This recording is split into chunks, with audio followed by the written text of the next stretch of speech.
பிறந்த தேதி 21/5 21/5 1981 மேம். 1981. பிறந்த நேரம் 1:35 PM மேம். 1:35 PM. பிறந்த இடம் ஆமாங்க. பொள்ளாச்சி மேம். பொள்ளாச்சி. ராசி நட்சத்திரம் லக்னம் சொல்லுங்கம்மா. மேம் மூல நட்சத்திரம் தனுசு ராசி மேம். தனுசு ராசி மூல நட்சத்திரம். சிம்ம லக்னம் மேம். என்ன லக்னம்மா? சிம்ம லக்னம் மேம். சிம்ம லக்னம். என்ன கேள்வி கேட்கணும்? மேம் எனக்கு சட்டத்தை எப்படி இருக்குன்னு. ஏம்மா செவ்வாய் தசை இப்போ வந்து உங்களுக்கு 2-3 வருஷமாக நடக்குது. செவ்வாய் தசையில் இப்போ உங்களுக்கு சனி புக்தி போய்கிட்டு இருக்கு. நல்ல வேலையாக இன்னும் ஒரு 2 மாதத்தில் சனி புக்தி முடியும். ஆமாம் சார். செவ்வாய் தசை உண்மையிலே சிம்ம லக்னத்திற்கு ராஜயோகர். ஆனால் சனி தான் கொஞ்சம் குடைச்சலை கொடுப்பார். சரி சார். சிம்ம லக்னத்தின் அடிப்படையில் உங்கள் ஜாதகமே கொஞ்சம் யோக ஜாதகமாக நீங்களே கொஞ்சம் 10ஆம் இடத்துல சூரியன் திக்பலமாக இருந்து குருவின் பார்வையில் சுக்கிரனுடைய தொடர்பில் இருக்கிறனால நீங்கள் தாம்மா குடும்பத்தில் கேப்டன். ஆமாம் சார். குடும்பத்தை வழிநடத்துவது நீங்கள், உங்கள் கணவர் அல்ல. ஆமாம் சார். தப்புன்னு சொன்னீங்கன்னா ஜாதகம் தப்புன்றுவேன். தொழில் வந்து நான் என்ன மாதிரி பண்ணலாம் சார்?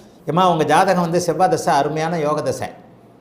சரி சார். இதில் இந்த சூரியன் புதன் வந்து வலிமையான அமைப்பில் இருக்குது. எலக்ட்ரானிக்ஸு எலக்ட்ரிக்கல் இந்த மாதிரியான விஷயங்கள் உங்களுக்கு நல்லாயிருக்கும். 2வது சனியின் தொடர்புகளும் நல்லாயிருக்கும். 1981 பிறந்தவங்க எல்லாருக்குமே இந்த மாதிரி சனி வந்து ரொம்ப நெருக்கமாக சேர்ந்துருப்பார். ஆமாம் சார். முதல் நிலை சுபத்துவம் சூரியன் புதன் தான். சரி. Electrical electronics online share market கல்வி சார்ந்த விஷயங்கள் ஸ்கூலு சொல்லிக் கொடுத்தல் அறிவு கன்சல்டேஷன் அறிவுரை சொல்லுதல் ஆன்லைனில் எது வேணாலும் விற்கிறது சரி. இந்த மாதிரியான விஷயம். அம்மா நீங்கள் உண்மையிலே கொஞ்சம் புத்திசாலிமா. ஆம்பளைங்களை வேலை வாங்குற புத்திசாலி. என்னங்கம்மா? அஸ்ட்ராலஜி எல்லாம் வருமா சார்? அப்புறம் சிறப்பு புதனத்தனமா சொல்லிக்கிட்டு இருக்கேன். என்னம்மா நீங்கள் ஒவ்வொரு ஜாதகத்துக்கும் சொல்லணுமா? இவ்வளோ நேரம் என்ன சொல்லிக்கிட்டு இருக்கேன்? எலக்ட்ரிக்கல் எலக்ட்ரானிக்ஸ் புதனுடைய ஸ்கூல் நடத்தலாம்னு சொன்னேன், ஆன்லைனில் நடத்தலாம்னு சொன்னேன், ஷேர் மார்க்கெட் வரும்னு சொன்னேன். இதெல்லாம் யாருடைய காரகத்துவம்? புதனோடதுங்க சார். அப்போ ஜோசியம் உங்களுக்கு வருமா வராதா? வரும் சார். அட்டகாசமாக வரும், சாதாரணமாக வராது. ஆனால் என்ன பண்ணுங்க, ஜோதிடத்தில் ஜெயிக்கணும்னா ராகுதசை நடக்கணும். சரி சார். இன்னும் ஒரு 3-4 வருஷம் பொறுங்க. சரி சார். கொஞ்சம் நல்லா படிச்சுக்கங்க. இப்போ என்ன வயசு உங்களுக்கு? 40-45 வயசு தான் ஆகுது. ஆமாம் சார். ஜோசியத்தில் ஜெயிச்சவங்கலாம் நான்லாம் கொஞ்சம் விதிவிலக்கு. 43 வயசில் ஜெயித்தேன். நிறைய பேர் 50 வயசுக்கு மேலே தான் ஜெயிச்சிருப்பாங்க. ஆமாம் சார். நான் ஒரு பைத்தியக்காரன், அதனால என்ன கணக்கில் சேர்க்காதீங்க. என்ன ஒரு பைத்தியம் இல்லை சார். என்னங்கம்மா? நான்லாம் உங்களோட சார். நீங்களும் பைத்தியம் இல்லை சார், நான் உங்களோட ஃபேன் சார். ஆமாம்மா, நீங்கள் ஃபேன் தான். ஆனால் நான் ஒரு ஜோதிட பைத்தியம் இல்லையா? ஜோதிடத்தில் பைத்தியம் சொல்லிக்கிறதுல எனக்கு பெருமை தான். Okay okay. ஒரு 3 வருஷம் ஜோசியத்தை நல்லா கற்றுக்கங்கம்மா. ராகுதசை ஒருத்தரை பிரபலமாக்கக்கூடிய அமைப்புகளில் சில நேரங்களில் நல்ல விதமான பலன்களை செய்யும். இருக்கட்டும்மா, நல்ல சந்திரனுடைய வீட்டில இருந்து நடத்துறாரு. 2000 இன்னும் ஒரு 3 வருஷம் மட்டும் ஜோதிடத்தை நல்லா கற்றுக்கிட்டு ராகுதசை ஆரம்பத்தில் அல்லது செவ்வாய் தசையுடைய சுக்கிர புக்தி சூரிய புக்தியில் செவ்வாய் தசையுடைய கடைசி புக்தியில் தொழில்முறை ஜோதிடமாக நீங்கள் தாராளமாக செய்யலாம். ராகுதசை பௌர்ணமிக்கு பக்கத்தில் இருக்கக்கூடிய வைகாசி விசாகத்திற்கு ஒரு 3 நாட்கள் தள்ளி இருக்கின்ற ஒளி மிகுந்த அமைப்பில் இருக்கக்கூடிய சந்திரனுடைய வீட்டில் இருக்கிறதுனாலையும் அவர் கடகராகு என்கின்ற அமைப்பினாலையும் அவருக்கு ராஜயோகாதிபதியுடைய பார்வையை தவிர வேறு எந்த விதமான கெடுதல் அமைப்புகளும் இல்லாதனாலையும் ராகுதசையில் நீங்கள் நல்ல விதமாக நேர்மையாக பரிகாரம் சொல்லாமல் பலன் மட்டும் சொல்லி சம்பாதிக்க முடியும். நீங்கள் கொஞ்சம் மனசாட்சி உள்ள பெண்மணியாக இருப்பீங்க. யாருன்னா உங்களை ஒரு வார்த்தை சொல்லிட்டா உங்களுக்கு பொறுக்காது.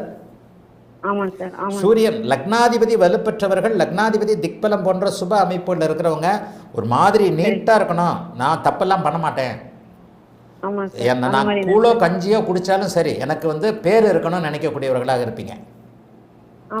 அம்மா அந்த காலத்தில் பெரியவங்க ஒன்று சொல்லியிருக்கிறாங்க, பேர் வந்துருச்சுன்னா பின்னாடியே பணம் தானே வரும்னுவாங்க. நீங்கள் வந்து நல்ல ஜோதிடராக வர முடியும். ஜோதிடராக வருவதற்கு ராசி லக்னத்திற்கு 2 10ஆம் இடங்களோடு குருவும் புதனும் தொடர்பு கொண்டா போறோம். ராசிக்கு 10ஆம் அதிபதி யாரு? ராசிக்கு 10 புதன் சார். லக்னத்திற்கு 10ல் புதன் இருக்கிறாரா? இருக்காரு சார். லக்னத்துக்கு 2ஆம் அதிபதி யாரு? லக்னத்துக்கு 2 புதன் சார்.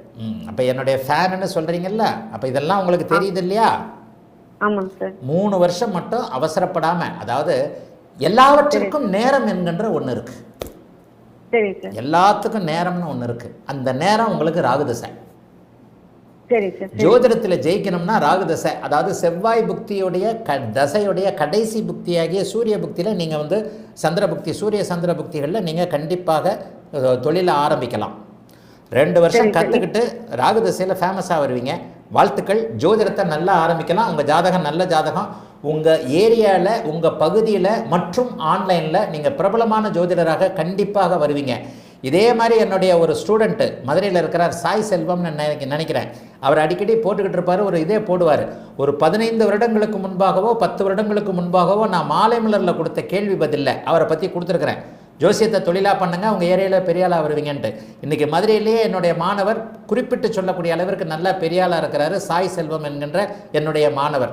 இதை போலவே உங்களுடைய பகுதியில் நீங்கள் ஒரு நல்ல ஜோதிடராக வரக்கூடிய அமைப்பு 3 வருடத்திற்கு பிறகு இருக்கிறது. ராகுதசையில் ஜெயிப்பீங்கம்மா. வாழ்த்துக்கள்மா. நல்லா இருப்பீங்கம்மா. அழைத்ததற்கு நன்றி அம்மா. வணக்கம் குருஜி நேரம்.